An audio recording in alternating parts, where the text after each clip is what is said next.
खबरों की शुरुआत करेंगे सांबा से आ रही बड़ी खबर के साथ। सांबा के सिडको फेज 1 में मिली है एक लाश।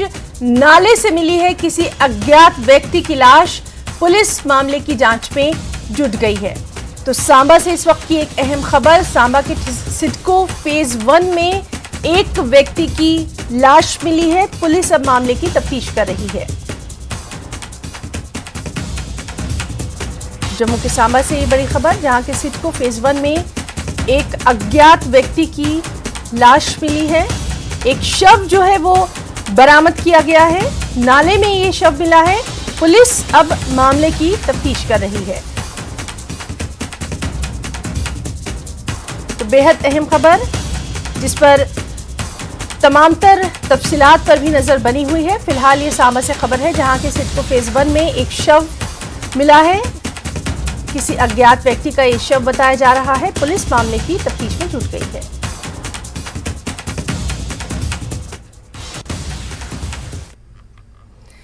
आज की बेहद अहम खबर, कश्मीर घाटी में आज से कॉलेजेस दोबारा खुल गए हैं। 50 दिनों के विंटर वेकेशन के बाद आज से कॉलेज खुले हैं।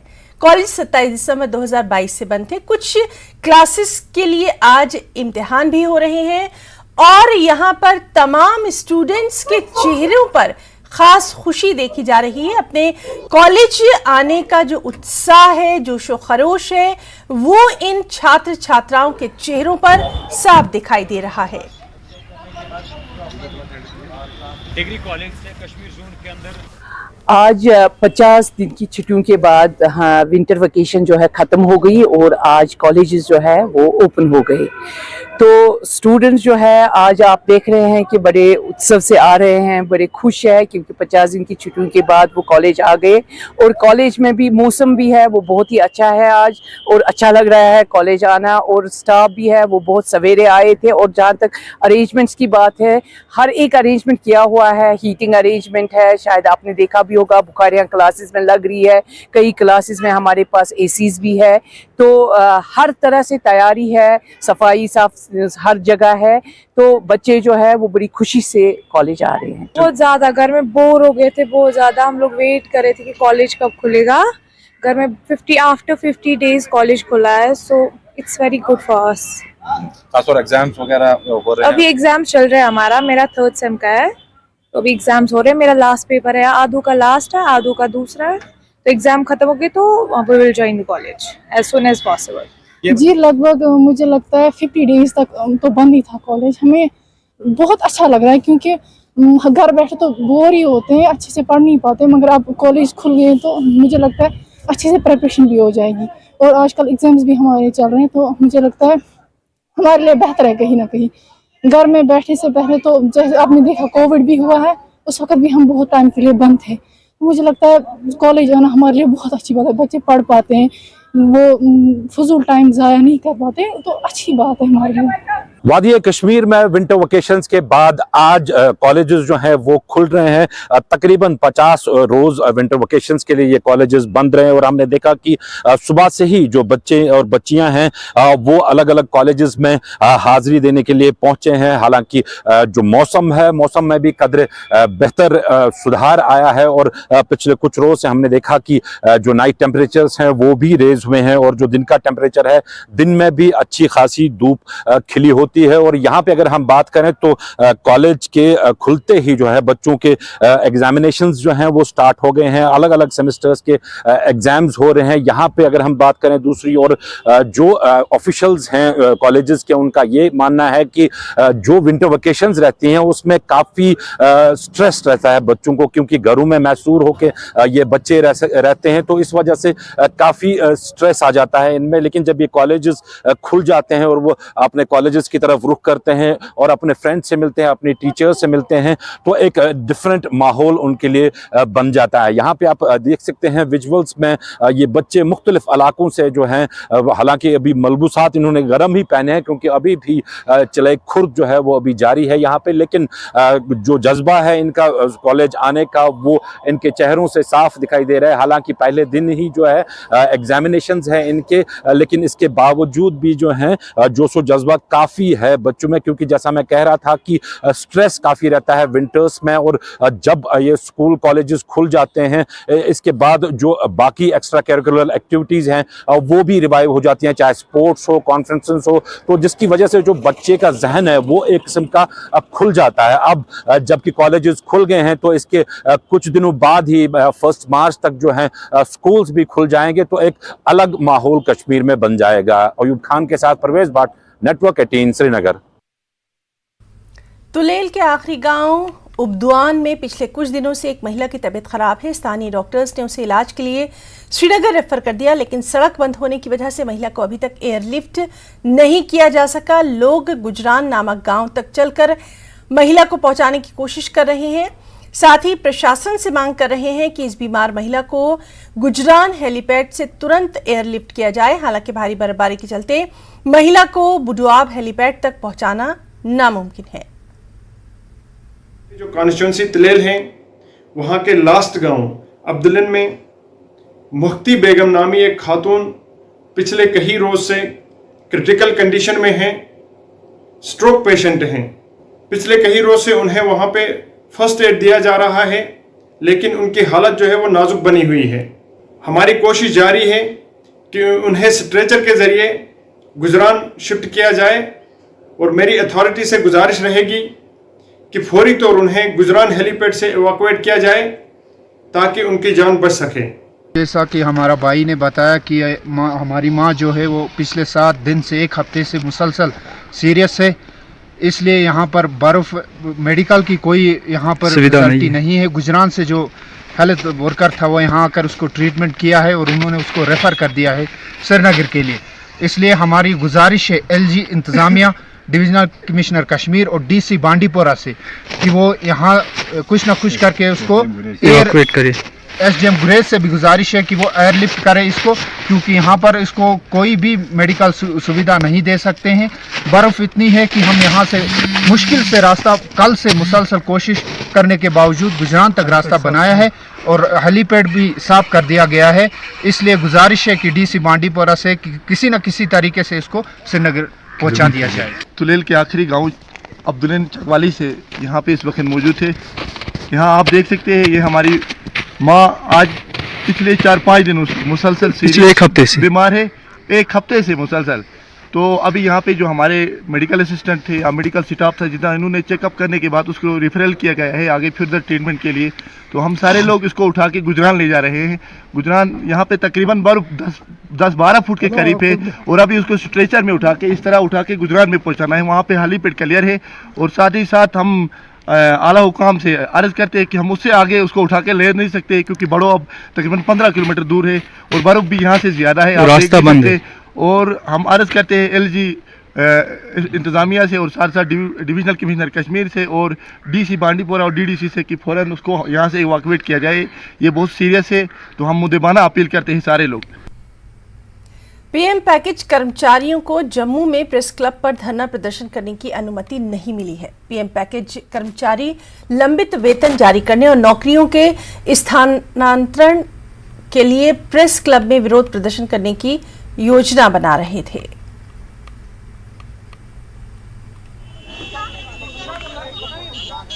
यहाँ पे जो जम्मू की पुलिस ये हमेशा हमारे साथ कॉर्डियल रही, हमेशा सपोर्ट करती रही। आज उन्होंने आके हमें बताया कि यहाँ पे सेक्शन 144 लगी है, तो कृपया करके आप वहाँ पे धरना मत कीजिए। मैंने कहा हमने मीडिया को प्रेजेंट करना है, अपनी फ्लाइट रखनी है, तो इसलिए हम उस साइड से निकल के साइड में अपनी फ्लाइट रख रहे हो। और शुक्रिया आप मीडिया कर्मियों का करते हैं कि आप लोग हमें यहाँ पे भी कवर करते हैं। देखिए, हमें एडमिनिस्ट्रेशन से बताया गया कि प्रेस क्लब में 144 लगाई गई है बाय DC जम्मू, तो आप लोग थोड़ा साइड में धरना कीजिए, ये धरना साइट नहीं है। तो हमने उनकी आज्ञा का भी पालन किया। हम मानते हैं कि हम हमेशा पीसफुली डिमॉन्स्ट्रेट करते हैं। We have not disturb any traffic, we have not disturb या मेक एनी पब्लिक इनकन्वीनियंस। उसके बावजूद हम साइड में खड़े होके अपना फ्लाइट आपके सामने रख रहे हैं कि हमारी सैलरी शिवरात्रि पे बंद है। मेहरबानी करके हमें फोर्स मत कीजिए ज्वाइन करने के लिए जहां पे हमारी जानों को खतरा है। आप एक ऐसे प्लान लेके आइए जिसमें आप KP एम्प्लॉयज की सेफ्टी, सिक्योरिटी, रिहेबिलिटेशन और एक ऐसा मॉडल डेवलप करते हैं जिसमें ये हमेशा लाइफ टाइम के लिए कश्मीर घाटी में रह पाएगा। ऐसे एक एक्सपेरिमेंट से हमें डर है। कि शायद अगली किलिंग्स होगी और हम उसके शिकार होंगे। देखिए, परसों के ऑर्डर के बाद एडमिनिस्ट्रेशन ने ये कहा कि आप लोग ज्वाइन कीजिए, तो जब हम उनसे समझना चाहते हैं कि हम वहाँ जाएं कहाँ पे, तो उसका आंसर नहीं मिल पाता कि हम कहाँ जाएं, कैसे रहें। हालात जैसे मई 12 से पहले एम्प्लॉयज के लिए थे, वैसी हालात आज भी है। तो उसके लिए हम चाहते हैं कि आप कोई प्लान बनाए, टेबल टॉक्स के जरिए हमसे बात कीजिए, लेकिन सैलरीज इमीडिएटली रिलीज कीजिए हमारी। वहां पर मौजूद है हमारे साथी समीर भट्ट, उन्हीं से इस वक्त की सिचुएशन हम जानना चाहेंगे। समीर, हम आपसे जानना चाहेंगे इस वक्त वहां पर जो एम्प्लॉयज हैं उनका क्या कुछ कहना है, हालात वहां पर किस तरह से नजर आ रहे हैं? देखिए, एक अपडेट यह है कि जिनको प्रिवेंटिव कस्टडी में यहाँ पे ले जाया गया था उनको छोड़ दिया गया है और अब वो बीजेपी ऑफिस के सामने प्रोटेस्ट करेंगे। ये एक बड़ा अपडेट है, अभी अभी का जो अपडेट है। लेकिन जो सिचुएशन यहाँ पे इमर्ज हुई, आज 11:30 का टाइम दिया गया था पीएम पैकेज एम्प्लॉयज को यहाँ पे प्रोटेस्ट करना था। जो प्रेस क्लब है, जो यहाँ पे जो मेरे पीछे जो प्रेस क्लब है, वहाँ पे उनको प्रोटेस्ट करना था। लेकिन हुआ क्या कि पुलिस की जो एनफोर्समेंट है वो पहले डिप्लॉय कर दी गई थी भारी तादाद में, और उनको कहा गया, जो पीएम पैकेज एम्प्लॉयज यहाँ पे प्रोटेस्ट करने वाले थे उनको कहा गया कि वो यहाँ प्रोटेस्ट नहीं कर सकते क्योंकि दफा 144 नाफिज हुई है यहाँ पे और कोई प्रोटेस्ट यहाँ नहीं कर सकता। उसके बाद वो रोड साइड पर आ गए और रोड साइड पर प्रोटेस्ट करने लगे। लेकिन जब वो प्रेस क्लब की तरफ फिर आने लगे तो उनको यहाँ पे प्रिवेंटिव कस्टडी में ले जाया गया, लेकिन अभी उनको छोड़ दिया गया है और उनको अब वो बीजेपी ऑफिस में जो सभी पीएम पैकेज एम्प्लॉयज हैं वो यहाँ वहाँ पे प्रोटेस्ट करने जा रहे हैं। अब जो मसला ये है कि शिवरात्रि के 3 दिन बचे हैं, सैलरीज 8-8 महीने से इनकी बंद है। जो ये बात कर रहे हैं 285 दिन से प्रोटेस्ट कर रहे हैं, ये इन्हीं से जानेंगे। कुछ प्रोटेस्टर यहाँ पे हैं अभी प्रेस क्लब के सामने ही। आपका नाम? सुमन। तो सर, पिछले 8 महीने से हम ये प्रोटेस्ट कर रहे हैं। आज हम यहाँ पे आए थे प्रोटेस्ट पीसफुली अपना प्रोटेस्ट करने, लेकिन हमारा जैसे ही प्रोटेस्ट स्टार्ट हुआ तो इससे पहले कि हम कुछ स्टार्ट करते अपनी एक्टिविटीज, तो हम हमारे उठा के ले गए गाड़ियों में भर के, और यहाँ कहाँ ले गए पता नहीं। कितनी मुश्किलें होती है आप जो सैलरीज नहीं है? जब अगर एक एम्प्लॉय की 1 मंथ सैलरी बंद हो जाती है तो उसके लिए बहुत मुश्किल हो जाता है। तो हमारी तो पिछले 8 मंथ से सैलरी बंद है। ये ऐसा एक सवाल है, हर कोई समझ सकता है कि जब इंसान के पैसा बंद हो जाए, लक्ष्मी ही बंद हो जाए, तो हम त्योहार कैसे मनाएं। आज हमारे पास एक शायद इतिहास में पहली बार ऐसा होगा कि हमारी जो शिवरात्रि है खाली जाएगी। हमें कलश के लिए अखरोट चाहिए और भी सामग्री पूजा के लिए चाहिए। शायद लगता है आज हमारे शंभुनाथ को शायद एक पानी के लोटे से ही हम शायद शिवरात्रि मनाएंगे। आज हमारे पास पैसा ही नहीं है, 8 महीने की सैलरी बंद है। या इतिहास में ही पहली शिवरात्रि होगी जब हमारे घर खाली होंगे, हमारी रसोइयां खाली होंगी। ये ऐसा त्योहार होता है जो पूरे साल का हमारा एक ऐसा त्योहार होता है जो पूरी शादी की तरह मनाया जाता है। जिस तरह से लोग शादी के लिए पूरे तैयार होते हैं, कपड़े सब कुछ, उसी प्रकार से हमारा ये त्योहार है। शंकर भगवान की हम शादी मनाते हैं, लेकिन आज पैसा ना होने के कारण हमारी जो सैलरियां बंद कर दी गई हैं, विद हेल्ड रखी हैं। मेरी सैलरी भी विद हेल्ड है, मेरे परिवार का भी जो हक है वो भी बंद है। हम सरकार से यही निवेदन करेंगे कि कम से कम हमारा जो परिवार का हक है, 1/3 उनका हक है, मेरा हक बंद रख दीजिए, आप रख दीजिए, लेकिन जो मेरे परिवार का हक है, मेरे बच्चों का हक है, वो कृपया करके रिलीज कर दीजिए। हमारे पास अभी भी 2 दिन है। सैटरडे को हमने शाम को ये कलश लगाना है और हाथ में जेब हमारे खाली पड़े हैं, पर्स हमारे खाली पड़े हैं। तो ये जो आज यहाँ प्रोटेस्ट नहीं करेंगे, क्या आप आगे भी प्रोटेस्ट करेंगे? और इसके साथ साथ गवर्नमेंट से क्या आपकी इल्तिजा? जब तक हमारी मांग नहीं सुनाई जाएगी, जो मांग हम पिछले 8 मंथ से कह रहे हैं, जब हर कोई हमें आश्वासन देके चले जा रहे हैं, ये कहा जा रहा है कि आपकी डिमांड जेन्युइन है, हम वहाँ पे अब जब तक डर का माहौल कश्मीर में है, टेररिज्म फ्री ना हो जाए, जिस दिन सरकार अनाउंस कर देंगे कि कश्मीर टेररिस्ट फ्री हो गया है, 0 टेररिज्म हो गया है, अब एम्प्लॉय को कोई दिक्कत नहीं है, हमारे एम्प्लॉय सेफ है, वहाँ पे हम चले जाएंगे। एक छोटा सा प्रॉब्लम है, हमें अटैच करना है, अब हमें काम लेना है। सरकार हमसे काम लीजिए, हमें सैलरी दीजिए। हमने ये कभी नहीं सरकार से कहा कि हम काम नहीं करेंगे। हम पूरा J&K में हमें कश्मीर में ही क्यों ड्यूटी देनी है? अगर हमारा दिल दिमाग तैयार नहीं है उधर ड्यूटी देने के लिए, तो क्या हम जम्मू में नहीं यही काम दे सकते हैं? यही काम हम जम्मू के टेबलों पे भी। ना कुछ और लोगों से बात करते हैं। आपका नाम? राकेश कौल। क्या कहेंगे? ये बहुत निंदनीय घटना जो घटी है, एक पीसफुल प्रोटेस्ट को जो अरेस्ट किया उनको है वो अपनी मांग जो जायज़ मांग है। आपको पता है कि कश्मीरी पंडितों का एक सबसे बड़ा त्यौहार महाशिवरात्रि है जो 17-18 तारीख के दिन में आ रही है। वो मनाने के लिए इन एम्प्लॉय के पास जेब में पैसा नहीं है, बच्चों को दूध के लिए पैसा नहीं है, घर में माँ बाप है उसके लिए दवाई के पैसा नहीं है। अगर गवर्नमेंट ने कोई ऑर्डर निकाला और शराइत के हिसाब से नहीं निकालना चाहिए था उनको, ये शराइत के बगैर होना चाहिए था। इनकी सैलरी जो बंद है 8 महीने 9 महीने या 6 महीने साथ वो सैलरी इनको रिलीज करनी चाहिए थी। ये एक बहुत बड़ा पर्व त्यौहार है, इस त्यौहार को मनाई, उसके बाद जो उनको करना था वो कर लीजिएगा। हालांकि आज उनको 290 दिन हो गए प्रोटेस्ट पे और 290 तक पता नहीं इनमें गवर्नमेंट इनके बीच में कौन सी अड़चन आ रही है, गवर्नमेंट बात क्यों नहीं करना चाहती है, क्या वजह है, ये गवर्नमेंट भी जानती है।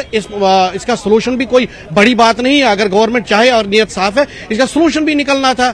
ये चाहते हैं कि हमें आप काम करने दे दीजिए, पीसफुल एटमॉस्फेयर दे दीजिए, हम काम करने के तैयार हैं। तो गवर्नमेंट को क्या लग रहा है इस पे हम कुछ कह नहीं सकते है। बाकी आज उन्होंने जो लड़की जो छोटी बच्चियां और औरतें और जो उनको अरेस्ट किया है, ये बहुत बड़ी निंदनीय का। देखिए हिना, यहाँ पे देखने वाली बात है कि 290 दिन से ये लगातार प्रोटेस्ट कर रहे पीएम पैकेज एम्प्लॉयज, और आज ये यहाँ प्रोटेस्ट करना चाहते थे लेकिन उनको प्रोटेस्ट करने नहीं दिया गया प्रेस क्लब के सामने। परसों उन्होंने एलजी राजभवन के सामने भी प्रोटेस्ट किया था, लेकिन वहाँ पे भी उनको आगे बढ़ के प्रोटेस्ट करने नहीं दिया गया। लेकिन ये कह रहे हैं कि इससे इनका मनोबल जो है कम नहीं होता है, आगे भी ये प्रोटेस्ट करेंगे। इनकी जेबें खाली हैं, त्यौहार को 3 दिन रह गए हैं लेकिन इनके पास सामग्री नहीं है, पैसा नहीं है, इनके पास कोई भी चीज नहीं है। इनको जो इनकी डिमांड्स हैं उन पर ज्यादा बात नहीं कर रही है सरकार। सिर्फ सरकार अश्योरेंसेस दे रही है, बाकी चीजें कर रही है, यकीन दहानियां करवा रही है, लेकिन वास्तविकता में जो प्रैक्टिकल चीज है वो नहीं हो रही है। बहुत सारे लोगों को मुश्किलात का सामना है, जो पीएम पैकेज एम्प्लॉयज हैं उनको मुश्किलात का, न सिर्फ ये बल्कि जो रिजर्व कैटेगरी एम्प्लॉयज है, डोगरा एम्प्लॉयज जो प्रोटेस्ट कर रहे हैं वो भी प्रोटेस्ट कर रहे हैं, उनकी भी यही हालत है। दोनों जो लोग हैं, दोनों पीएम पैकेज एम्प्लॉयज और रिजर्व कैटेगरी एम्प्लॉयज, ये लोग प्रोटेस्ट कर रहे हैं कई महीनों से, लेकिन इनकी बात नहीं सुनी जा रही है। गवर्नमेंट ने ये फैसला किया है कि जो ज्वाइन कर चुके हैं कश्मीर वैली में सिर्फ उनको ही सैलरीज दी जाएंगी, लेकिन ऐसे बहुत सारे हैं जिन्होंने ज्वाइन नहीं किया है सिक्योरिटी थ्रेट की वजह से। ये लोग अब चाहते हैं कि इनकी सैलरीज भी जल्द से जल्द रिलीज की जाए, लेकिन फिलहाल आज उनको धरना नहीं करने दिया गया, प्रोटेस्ट करने नहीं दिया गया, प्रिवेंटिव कस्टडी में इनको ले जाया गया। और आप देख सकते हैं जो माहौल है, पुलिस और बाकी जो नफरी है, और यहाँ पे भारी संख्या में अभी भी यहाँ पे बनी हुई है, जो जम्मू पुलिस की नफरी है यहाँ पे, उनके वो यहाँ पे लगे हुए हैं और किसी को भी आगे जाने की इजाज़त नहीं है। और हालांकि यहाँ पे अब बचे कुछ जो पीएम पैकेज एम्प्लॉयज बच गए हैं वो अब यहाँ पे बैठे हैं, लेकिन बाकी को प्रिवेंटिव कस्टडी में ले जाया गया, लेकिन उसके बाद उनको छोड़ दिया गया। और जो हमें जानकारी मिली, अब वो बीजेपी ऑफिस में एक बड़ा प्रोटेस्ट करने वाले हैं और लगातार ये प्रोटेस्ट उनका धरना का सिलसिला इनका चल रहा है। हालांकि अहम खबर पर लगातार आपसे अपडेट लेते रहेंगे, तस्वीरों के जरिए अपने दर्शकों तक पहुंचाते रहेंगे। बहुत बहुत शुक्रिया आपका और आपके साथ जो तमाम लोग रहे तमाम तर जानकारी के लिए। एक के बाद एक बार फिर से आपका बहुत स्वागत करते हैं। अमित शाह के बयान का डॉक्टर फारूक अब्दुल्ला ने जवाब दिया है। उन्होंने कहा कि बीजेपी जम्मू कश्मीर को प्रदेश का दर्जा नहीं देगी, बस लोगों को बेवकूफ बना रही है। ऐसे कह रहे हैं, हमें पता है इनकी नीयत क्या है, मैं जानता हूं इनकी नीयत क्या है। मैं समझता हूं इनको स्टेटहुड देना नहीं होगा, ये ट्रंकेटेड स्टेटहुड देंगे इलेक्शन के बाद। इनकी मंशा यही होगा। ये हमें बेवकूफ़ समझते हैं, हम बेवकूफ़ नहीं हैं, हम अक्लमंद हैं। हम जानते हैं इनका इरादा क्या है। इनका इरादा ये नहीं होता तो डिलिमिटेशन भी नहीं करते जिस तरह इन्होंने की है। ये चाहते हैं कि एक मुस्लिम मेजॉरिटी स्टेट को मुस्लिम मेजॉरिटी स्टेट से निकाला जाए और हिंदू मेजॉरिटी स्टेट बनाई जाए। इसमें कोई शक नहीं है हमें, मगर ये कामयाब नहीं होंगे उसमें। जम्मू में भी, सारी रियासत में ये हो रहा है और ये डराने की कोशिश की जा रही है। अब देखिए दिल्ली में भी जब कॉलोनीज बनी थी और वो अनऑथराइज्ड कॉलोनीज थी, उनको रेगुलराइज किया गया। यहाँ क्या वजह है कि इनको रेगुलराइज नहीं कर सकते? और इस वक्त सर्दियों के वक्त में और गुर्बत आसमान पे है, एक दुकानदार जो 2 पैसे कमाता वो आज वो उससे भी महरूम हो गया। आप नौकरी नहीं दे रहे हैं, आप लोगों की बेहतरी नहीं कर रहे हैं, लोगों को बर्बादी की तरफ ले जा रहे हैं। इनको ये रोकना चाहिए। मुझे बहुत अफसोस है, सख्त अफसोस है कि दिल जीतने के बजाय दिलों को और दुख दिया जा रहा है, उनको और धक्का मारा जा रहा है। मैं ज़रूर अपील करूंगा वज़ीर आज़म से कि जहां वो कहते थे कि हमने लोगों के दिल जीतने हैं, तो इस तरह से लोगों के दिल जीते नहीं जा सकते। उधर बीजेपी के सीनियर लीडर कविंद गुप्ता ने डॉक्टर फारूक अब्दुल्ला के दिए गए बयान पर पलटवार किया। क्या कुछ कहा, आइए आपको दिखाते हैं। अब्दुल्ला का ये कहना कि स्टेटहुड अभी वापस मिलने वाली नहीं है। कल ही गृह मंत्री जी ने इस चीज़ को क्लियर किया है कि जब तक लॉ एंड ऑर्डर यहाँ पर ठीक नहीं हो जाता तब तक स्टेटहुड नहीं होगी। स्टेटहुड मिलेगी आफ्टर इलेक्शन। तो ये अच्छी बात है। पहले भी जो सरेंडर मिलिटेंट्स हैं उनको भी यहाँ पर पुलिस में लाते रहे और उसी का परिणाम रहा कि आज वहाँ पर लॉ एंड ऑर्डर बिगड़ा। अंदर से लोग बैठे हुए जो जानकारियाँ देते थे उसके कारण से मिलिटेंसी बढ़ी। इसके साथ समझौता नहीं किया जा सकता। अगर यहाँ पर लॉ एंड ऑर्डर मेंटेन होगा तभी जिस प्रकार से स्टेट में विकास हो रहा है वो भी चलेगा और मिलिटेंसी खत्म होगी। तो मुझे लगता है कि इस बात को बार बार दोहराना कि स्टेटहुड से ज़्यादा यहाँ पर डेवलपमेंट हो रही है और जम्मू कश्मीर का एक नया दौर है। यहाँ पर टूरिज्म डेवलप होगा, यहाँ पर नए नए प्रोजेक्ट और इंफ्रास्ट्रक्चर डेवलपमेंट जो हो रही है और रोजगारी भी यहाँ पर खत्म होगी। इस चीज़ बात को उनको बीबीसी के दिल्ली और मुंबई ऑफिस में 14 और फरवरी की दरमियानी रात तक इनकम टैक्स का सर्च और सर्वे जारी रहा। रिपोर्ट्स के अनुसार इनकम टैक्स टीम ने बीबीसी के दिल्ली और मुंबई ऑफिस की तलाशी ली। इस दौरान सभी के फोन और लैपटॉप जब्त कर लिए गए। सर्वे आज भी जारी है। बीबीसी के दफ्तरों पर इनकम टैक्स डिपार्टमेंट के सर्वे पर अपोजिशन ने केंद्र सरकार को निशाना बनाया है। कल कांग्रेस ने इनकम टैक्स विभाग के सर्वे को अघोषित आपातकाल करार दिया था। बीबीसी न्यूज चैनल के दफ्तर पर जिस तरह से सर्वे किया जा रहा है, आज उस सर्वे का दूसरा दिन है। हालांकि सर्वे को आम बोलचाल की भाषा में सर्च ऑपरेशन कहा जाता है, लेकिन ये काफ़ी टेक्निकल शब्द है, इसलिए इस टेक्निकल लहजे में सर्वे कहा जाता है इनकम टैक्स के द्वारा। ये बीबीसी का जो दफ्तर है, आज भी यहाँ पर सर्च ऑपरेशन यानी कि सर्वे की जो प्रक्रिया है आज भी चल रही है। आज भी इस दफ्तर के अंदर में किसी अन्य सामान्य लोगों को जाने की इजाज़त नहीं है। इसी दफ्तर में 5th फ्लोर पर बीबीसी न्यूज़ का दफ्तर है। ये जो दफ्तर की अगर बात करें तो दिल्ली स्थित केजी मार्ग पर ये स्थित है, ये दिल्ली का दफ्तर। अगर मुंबई के दफ्तर की अगर बात करें तो मुंबई स्थित दफ्तर में भी सर्वे का काम जारी है। लेकिन अगर आरोप की बात करें तो जिस तरह से बीबीसी न्यूज़ चैनल पर पिछले कई सालों से कई संगीन आरोप लगते रहे और इस मामले पर इनकम टैक्स की अगर रिपोर्ट की अगर बात करें तो इनकम टैक्स के द्वारा पहले भी कई बार नोटिस भेजा गया, लेकिन उस मामले को बेहद हल्के अंदाज में लिया गया। लेकिन जिस तरह से अब इनकम टैक्स की अगर बात करें, इनकम टैक्स लगातार इस मामले की पड़ताल में जुटी थी, तो ये सर्च ऑपरेशन को लेकर जिस तरह से एक राजनीतिक मुद्दा बनाया गया, राजनीतिक जो वाद विवाद हो रहा है इस मामले पर इनकम टैक्स का जो हमारे अधिकारी हैं, जो सूत्र अधिकारी हैं, वो बताते हैं कि पिछले कई सालों से यहाँ पर जिस तरह से साल 2010, 11, 12 उस वक्त में भी कई ऐसे मामले सामने देखने को मिले थे, लेकिन उस मामले को उस वक्त में शुरुआती पड़ताल करने के बाद थोड़ा सा मामला रोक दिया गया था। लेकिन उस वक्त से लगातार तफ्तीश की जो प्रक्रिया है वो चल रही थी और जिस तरह से कल सर्वे करने के लिए जब टीम पहुंची, अभी भी इस मामले पर सर्च ऑपरेशन को अंजाम दिया जा रहा है। तो सर्च के दौरान में यानी कि सर्वे के दौरान में कई महत्वपूर्ण जो तथ्यों को खंगाला जा रहा है। खास तौर पर बीबीसी की फंडिंग कैसे होती है, खास तौर पर क्या ये भी जानने का प्रयास किया जा रहा है कि पिछले कुछ समय पहले, ये सिर्फ भारत की बात नहीं कर रहा हूँ, विदेश की भी बात कर रहा हूँ, विदेश में भी जब बीबीसी पे जो आरोप लगे थे कि उसकी जो फंडिंग है, खास तौर पर जिस तरह से चाइना से फंडिंग जो होती थी उसको भी खंगाला जा रहा है। क्या एक जानबूझकर किसी ऐसे देश से, ऐसी संस्था के द्वारा भी फंडिंग की जा रही है जो भारत विरोधी गतिविधियों को अंजाम देता हो, यानी एक सोची समझी साजिश के तहत भारत विरोधी खबरों को प्रसारित करना या इस तरह के मामलों को अंजाम देना, तो एक वो भी जांच का मसला है। लेकिन यहाँ सबसे महत्वपूर्ण मसला है कि किस तरह से फंडिंग होती थी और साथ ही किस तरह से टैक्स चोरी का जो मामला है वो भी यहाँ पर खंगाला जा रहा है। तो एक तरह से कहा जा सकता है कि मुख्य तौर पर इनकम टैक्स के द्वारा इस मामले को पड़ताल किया जा रहा है, इस मामले को ढूंढा जा रहा है कि किस तरह से टैक्स चोरी समेत कई ऐसे जो मसले हैं जो इनकम टैक्स के प्रावधान में आते हैं, तो उन तमाम मामलों की पड़ताल की जा रही है। और जो जिस तरह से हमारे सूत्र बताते हैं कि ये सर्च ऑपरेशन 3 दिनों तक लगातार जारी रहेगा। उसके बाद इस मामले पर इनकम टैक्स के द्वारा औपचारिक तौर पर पुष्टि की जाएगी, बताया जाएगा कि सर्च ऑपरेशन के दौरान क्या क्या जानकारी मिली, किस तरह के दस्तावेज को जब्त किया गया, किस तरह से इलेक्ट्रॉनिक गैजेट्स जो हैं उसको जब्त किया गया। निश्चित तौर पर कहा जा सकता है कि जैसे जैसे इस मामले में तफ्तीश का दायरा आगे बढ़ता जाएगा, इस मामले में कई बड़े खुलासे आने वाले वक्त में देखने को मिल सकता है।